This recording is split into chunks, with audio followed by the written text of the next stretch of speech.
శ్రీకృష్ణ అండి. ఈరోజు భగవద్గీతలోని పంచదశోధ్యాయంలోని 11, 12, 13 శ్లోకాల భావములు తెలుసుకుందాము. మొట్టమొదటగా 11వ శ్లోకం. యతంతో యోగినైచైనం పశ్యంత్యాత్మన్యవస్థితం యతంత్యోప్యకృతాత్మనో నైనం పశ్యంత చేతసః. దీని యొక్క భావము: ఆత్మానుభూతినందు ప్రతిష్ఠితులైనట్టి యత్నశీలురైన యోగులు దీనినంతటినీ స్పష్టంగా గాంచగలుగుదురు.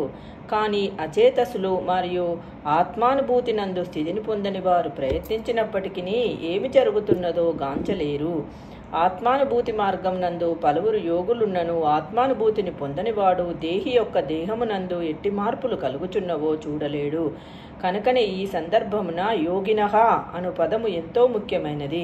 వర్తమాన కాలమునందు ఎందరో నామమాత్ర యోగులు మరియు అనేక నామమాత్ర యోగ సంఘములు గలవు. వాస్తవమునకు వారందరూ ఆత్మానుభూతి విషయమున అందులు. వారు కేవలము ఏదో ఒక విధమైన దేహ వ్యాయామమునకు అలవాటు పడి దేహము దృఢముగా మరియు ఆరోగ్యముగానున్నచో తృప్తి పడుదురు అని భావము. ఇప్పుడు 12వ శ్లోకం. యదాదిత్యగతం తేజో జగద్భాసయతే కిలం యచ్చంద్రమసి యచ్చాగ్నౌ తత్తేజో విద్ధి మామకం. దీని యొక్క భావము: సమస్త జగత్తునందలి అంధకారమును నశింపజేయు సూర్యుని తేజస్సు నా నుండియే ఉద్భవించుచున్నది. అదే విధముగా చంద్రుని తేజస్సు మరియు అగ్ని తేజస్సు కూడా నా నుండియే కలుగుచున్నవి. మందబుద్ధులు ఏది ఏ విధముగా జరుగుచున్నదో అవగాహన చేసుకొనజాలరు. కానీ భగవానుడు ఇక్కడ వివరించు విషయమును అవగాహన చేసుకొనుట ద్వారా ఎవరైనను క్రమముగా జ్ఞానమునందు స్థితుడు కాగలడు. ప్రతి ఒక్కరూ సూర్యుడు, చంద్రుడు, అగ్ని, విద్యుత్తులను చూచుచుందురు. అట్టి సూర్యుని, చంద్రుని, అగ్ని, విద్యుత్ యొక్క కాంతి దేవాది దేవుని నుండియే కలుగుచున్నదని వారు అవగాహన చేసుకొనుటకు యత్నింపవలెను. కృష్ణ చైతన్యమునకు ఆరంభమైనటువంటి అట్టి భావనము ఈ భౌతిక జగత్తునందు బద్ధజీవునకు గొప్ప ఆధ్యాత్మిక పురోగతిని కలిగింపగలదు. జీవులు ముఖ్యముగా దేవాది దేవుడైన శ్రీకృష్ణుని నిత్యాంశములు.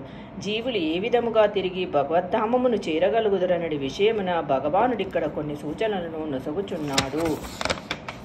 ఇప్పుడు 13వ శ్లోకం. గామావిశ్య చ భూతాని ధారయామ్యహమోజసా పుష్ణామి చౌదరీహి సర్వాహ సోమో భూత్వా రసాత్మకః. నేను ప్రతి గ్రహం నందును ప్రవేశింతును. నా శక్తి చేతనే అవి తను కక్షయందు నిలిచియున్నవి. నేనే చంద్రుడనై సర్వ ఔషధులకు జీవరసమును సమకూర్చుచున్నాను. భగవానుని శక్తి చేతనే గ్రహములన్నీయు అంతరిక్షమున తేలుచున్నవని ఈ శ్లోకం ద్వారా తెలియచున్నది. బ్రహ్మ సంహితయందు చర్చింపబడినట్లు అతడు ప్రతి అణువునందును, ప్రతి గ్రహమునందును, ప్రతి జీవుని అందును ప్రవేశించును. దేవాది దేవుని సంపూర్ణ అంశమైన పరమాత్మయే గ్రహములందును, విశ్వమునందును, జీవుని అందును, అణువునందును కూడా ప్రవేశించునని చెప్పబడినది. అతని ప్రవేశం వలన సర్వము తగిన రీతిన వ్యక్తమగుచున్నది. ఆత్మయున్నంత వరకు మానవుడు నీటిపై తేలగలడు. కానీ ఆత్మ దేహమును విడిచినంతటనే మృత్యువు సంభవించి దేహము నీటి యందు మునిగిపోవును. శరీరము నీటి యందు క్రుల్లినప్పుడు అదే గడ్డిపోచవల నీటిపై తేలుననుట సత్యమే అయినను మరణించిన వెంటనే అతని దేహము నీటిలో మునిగిపోవును అని భావము. జై శ్రీకృష్ణ అండి. రేపటి వీడియోలో మరికొన్ని శ్లోకములతో మళ్ళీ కలుస్తాం.